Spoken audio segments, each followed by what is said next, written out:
हुजूर ने फरमाया तेरी नमाज नहीं हुई, दोबारा पढ़।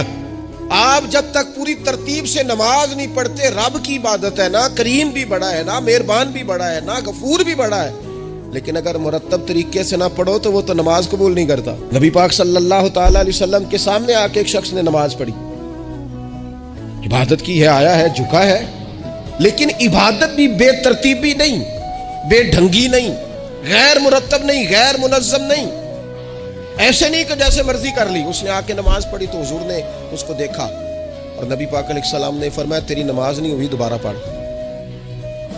उसने दोबारा पढ़ी। यहाँ तो लोग नाराज हो जाते हैं। एक दफ़ा तालिब इल्मी की बात है, मैं एक जगह नमाज के लिए वज़ू कर रहा था तो एक साहब ने वज़ू किया, बड़ी जल्दी में आए और जल्दी में वज़ू किया तो उनका एक टखना खुश्क रह गया।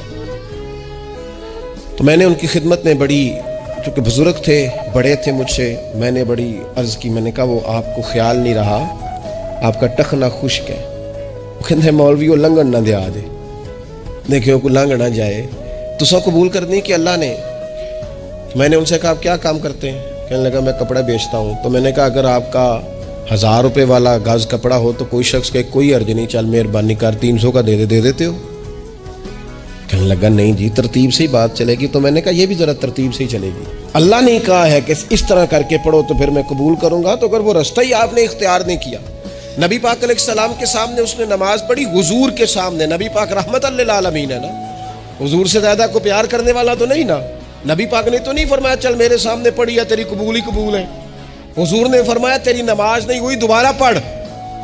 उसने दोबारा पढ़ी। हुजूर ने फरमाया तेरी नमाज नहीं हुई, दोबारा पढ़। उसने 12 पढ़ी, 3 दफा पढ़ी। फिर हुजूर की बारगाह में आया तो नबी पाक अलैहिस्सलाम ने फरमाया जब तू रुकू करे तो सही करके रुकू कर, जब तू सजदा करे तो सही करके सजदा कर, और जब तू क़याम में खड़ा हो तो एक मुनज़्ज़म तरीके से खड़ा हो।